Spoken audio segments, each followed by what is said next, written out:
Okie dokie, it's time for another day of boat work. Now this is just kind of an odds and ends kind of day. For example, we're going to be working on getting the old lettering off the boat up there. So it's going to require a heat gun and a scraper and a ladder and a molly. And so I think we have everything we need for that project. So yeah, odds and ends kind of day. But we're making progress and we're knocking out projects. Yep. I mean, when have you ever seen a paint job so crappy that the strength of the adhesive on the vinyl lettering is stronger than the paint itself? Bad work, bad work. But, oh well, we're gonna make it better. We're gonna make it better. There's a scraper. Do you know how to operate this? Yes. Okay, so I think that's all you're gonna need. Don't worry about the heat gun. Hey, I'm glad you're here. Yep. Just try to get a little edge up, just enough to get a grip on, and then slowly peel it up, trying to keep as much paint as you can on the boat. And do it just kind of nice and slow, just like you're doing it. All right, Molly got the first letter off, and A, as you can see, she got one little chip of paint right there that came off. Molly, that is completely unacceptable. You have to do a better job next time. You got more. Yeah, okay.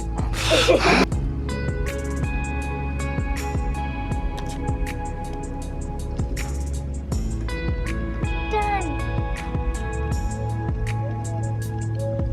All done, Molly? Now it's time for the other side. Oh, yeah.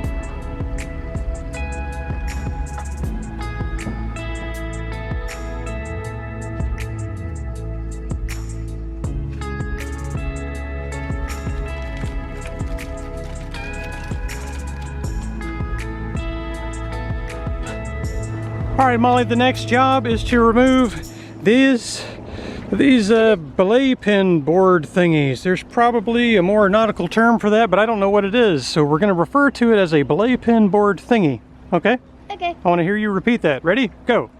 I forgot.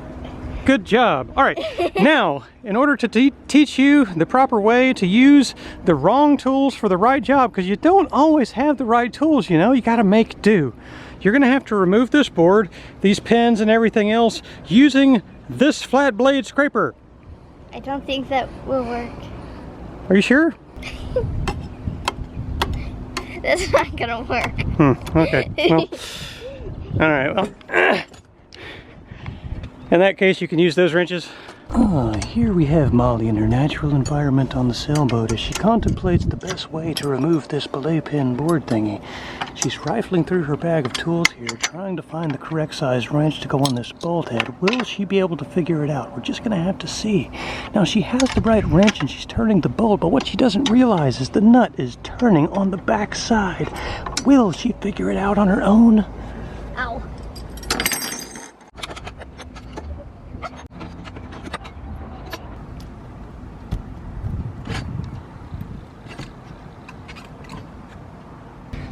Great job, Molly. Great job. One. I think we're gonna have to make a new one of those. Obviously that has it's not gonna say Mariah on it, because these, which the name escapes me right now, has these welded on tabs.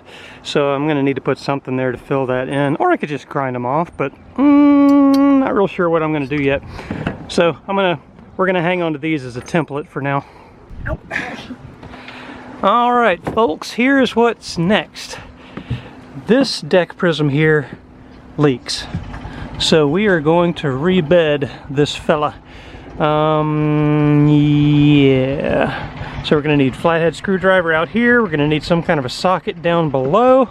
Take this guy out, rebed. I wonder if this is gasket material or what that is. Probably just gonna have to use a caulking of some kind in there. I've got some 4200. But yeah, rebedding a deck prism. Thankfully Molly has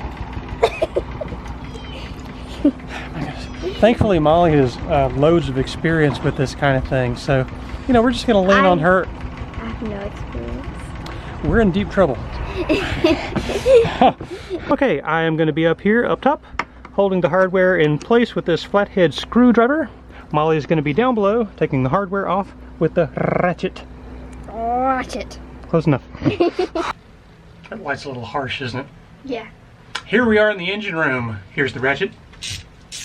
Now, we're all ready. This should be a pretty simple job if Molly can remember righty-tighty, lefty-loosey instead of righty-loosey, lefty-tighty. Yeah. Okay, so I currently have the ratchet set in the correct direction for you, all right?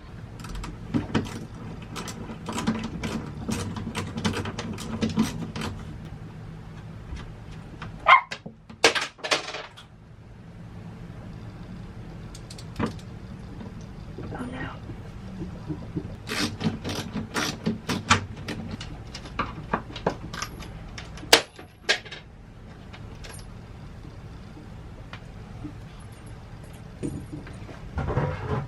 Okay, take this one out.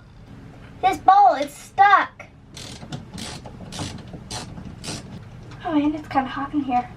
It's like a big cocoon. Ah, got it.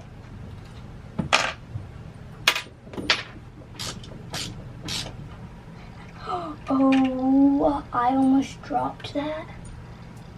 Okay. Okay, all the bolts are out. Ooh. Camera. Huh? Stop that camera. Okay. Oh, I got fiberglass. I got fiberglass in my hand. That's the deck prism. I don't know if you see that. Can see that ball. There you go. All right, Molly's got all the bolts out down there. Or actually, she got all the nuts off down there. I got all the bolts out up here. Such a simple thing that I get confused. I give her a hard time for getting left and right wrong. At least righty-tighty wrong, and then I get nuts and bolts confused, so we're even. Okay. All right, can you get an edge under there? Just kind of work it under. Don't pry, just kind of see if you can get an edge under there just a little bit.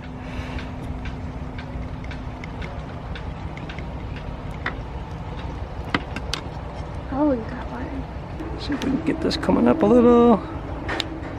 Yeah, it's starting to come up, starting to come up.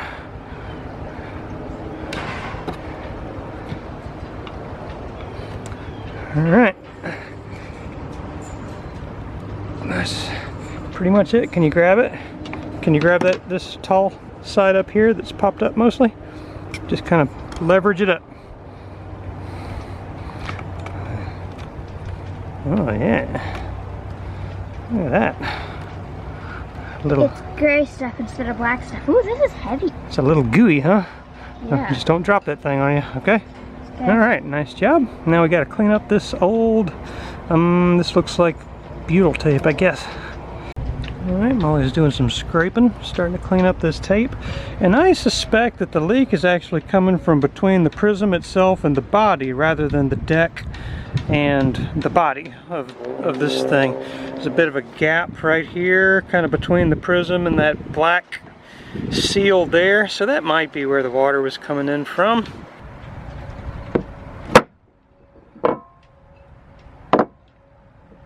Alright, so here's the frame. It's got some kind of an old, you know, deteriorating gasket in there. I think this is actually what the problem is. This gasket is just toast.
all the hardware tightened down. The butyl tape is squished all out the side, which is a good thing. We're going to clean that up and then install the deck prism, which it's basically just sitting in there. There's nothing holding it down, no hardware, nothing like that. So I'm probably just going to run another layer of butyl tape down here, probably apply some compression somehow, maybe using that cleat with a strap going over the top of it or some kind of weight, and then I'll fill in the void that's around here with 4200 after that sets up. So that's the plan.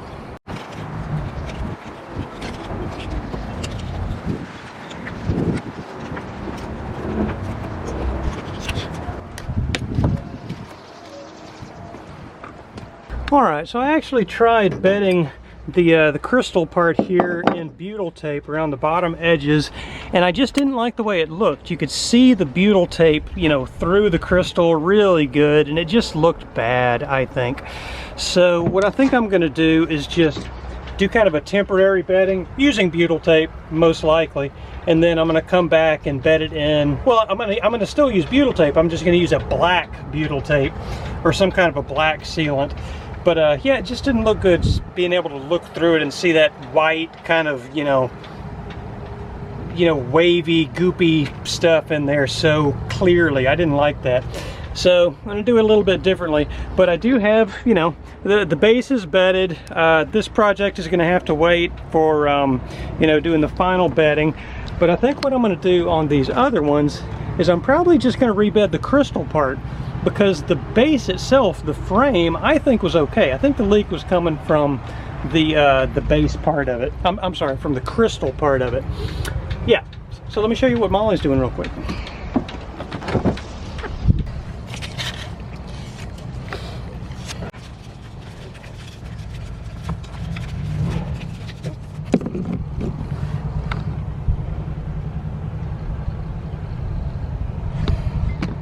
Alright, so what we have going on here is a bit of an experiment in fixing this cap rail. Now, this cap rail was damaged when the previous owner ran into a piling.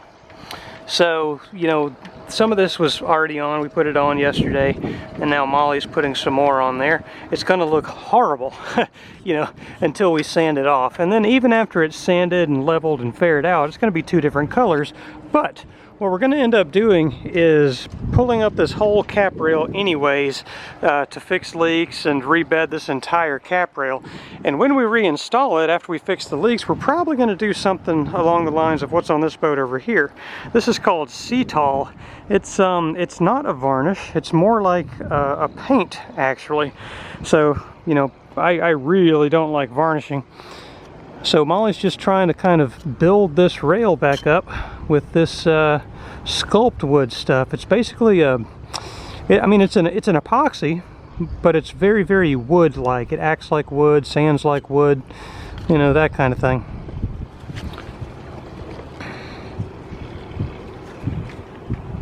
What do you think, Molly? It's fun. I like messing around with it. Yeah.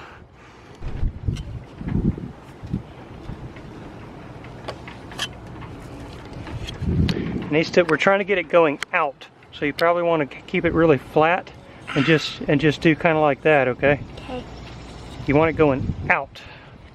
We're trying to make the rail go out a bit, because about, I don't know, 3/4 of an inch, half an inch was actually lost on this rail.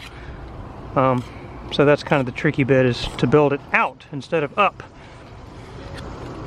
You're going to have to watch that stuff too, Molly, because until it starts to cure really good, it's going to sag. It's going to slowly want to kind of fall down, so you're going to have to kind of pick it up. There you go. That's good. That's pretty good technique there. Keep it going out.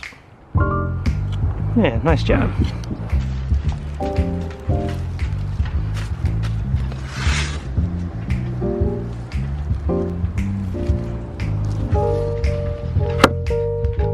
I changed my mind. I'm not going to temporarily bed it. I'm just going to put it like that. I'm going to strap that board down, and I'm going to handle this next time the right way. Alright guys, so we hope you enjoyed the video. Now this is just Molly and I here for this thank you section. Right, Molly? Yep. Now, I don't know if you remember last time or not, so the last video you watched, which was at least a week from now, Molly was not feeling good. guess what? She's still not feeling good. And that's not because a week has passed, that's because one day has passed. I'll explain more about this rhythm we're in right now towards the end of this little section here. But first, we want to thank a few people. Now, so we have Andy K on a boat called, I think this is the name of the boat, the Flying Manatee. Yeah.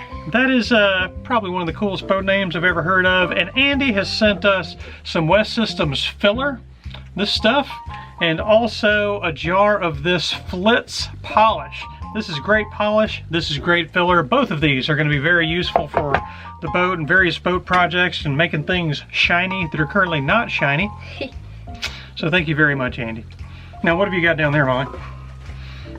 I have a DC cabin fan from Clint. That's right. Thank you very much, Clint. Clint actually sent us 2 of these fans, and that's awesome. The boat right now has, I think, 2 fans, and neither one of them work the way they're supposed to, so we need fans. So that is awesome. You know, I don't think there's really too many people in the general population that have spent a night on a boat, inside a cabin, on a hot, humid, windless night, and you're laying in a puddle of your own sweat as you're trying to go to sleep. It's not very pleasant, is it, Molly? Yeah, so whenever we flip on these fans on those hot, humid nights, we're going to think of you, Clint. Thanks so much for the fans. All right, so that pretty much concludes the thank you section for this video. So I want to talk about sort of just our routine and things, Molly. Do you want to be a part of this? Do you want to sit here for this, or do you want me to just go after it? I can sit here. Yeah, okay. All right, so here's what things are like right now. Again, Tambi's not with us right now, and that's just a matter of I had to get this video section recorded, and she's just not here, and it's just a matter of kind of time constraints right now. And that is because our routine right now is pretty much that we are here at home for a week, and then there at the boat for a week. I am always at the boat on these trips. Sometimes Molly comes to help me out, sometimes Tambi comes to help me out, and when neither of them can be there, then it's just me. But what happens is, you know, we work on the boat for a week and we record. And during that period of time, and by the way, it's not always a week. We're there anywhere from 3 days to 5 days usually. And during that period of time, we're doing recording. We're making videos. And we're doing recording during that time for, you know, we try to get at least 2 videos out of that time. Because then when I come home, during the week home, I have to edit at least 2 videos. Because I need to release a video on the Friday before we go down to the boat. And then I need to have at least 1 more video in the queue ready to go, so that we can make that one active, you know, either while we're at the boat or immediately after we get back home. So those weeks when we're home, they're busy. Yes. I mean, you know, the 2 weeks, two weeks worth of videos getting edited in 1 week, and then just general responsibilities and things happening at home, sometimes doing boat projects at home, so it's busy. But that's kind of the rhythm we're in. Now, Molly, this summer, when she's not at the boat, she's doing this camp thing called Tumble, which is kind of a gymnastic sort of thing. She's going to be doing horse camp, right? Yeah. Where she's going to be like, I don't know, like riding horses and brushing horses and cleaning up horse poo and all kinds of fun stuff like that, right? Yes. All of the general responsibilities concerning horses, she's going to be doing that stuff. And then what is the other one? Oh, in the summer too, she's also going to be doing a sailing camp, junior sailing camp. Basically dinghy sailing, that kind of thing. So Molly's going to have a full summer ahead of her. Yes. For sure. Yeah, and but anyways, I guess that's really it. I just kind of wanted to explain sort of the rhythm, because I don't know if it kind of comes off in the videos or not, whether some weeks the videos are more polished and other weeks the videos are kind of more basic and you know, and might not even have the thank you section in some videos. That's why. Sometimes, you know, sometimes there's challenges with how much footage we've been able to make on the times where we're at the boat. I don't know, all kinds of circumstances, but we're very busy. Whether we're at the boat or at home, very, very busy. Right, Molly? Yes. Now again, I talked earlier on how Molly is still sick. We recorded the last thank you section for the previous video, I think 2 days ago. So, you know, a week hasn't passed. 2 days have passed. And she's starting to feel better now, right? Yes. She's just getting over it. That's the good news. The bad news is, now me and Tambi are sick. That's usually how it goes. I get sick, then I get bum sick. Yeah, I know. It'll be okay though. So today we're recording this on a Friday. Tambi and I are going back down to the boat on Sunday if we get feeling better, I hope. And we're gonna be knocking out more projects. Molly's staying home this time, right? Yes. And then hopefully you'll go back with me on the next trip. Maybe. Maybe. Still not sure. I hope so. The audience wants you there, Molly. You're the star of the show. The show is just missing something when you're not there. And that something is you. Okay, alright, we're gonna wrap it up, folks. Thanks for watching the video. We hope you enjoyed it. Thank you for all the people that have been helping out and chipping in and just helping us keep the channel going and helping us refit this sailboat. That's a huge, huge help. We very much appreciate it. Thank you for watching the video. Thank you for watching. We'll see you in the next one. Bye. Bye.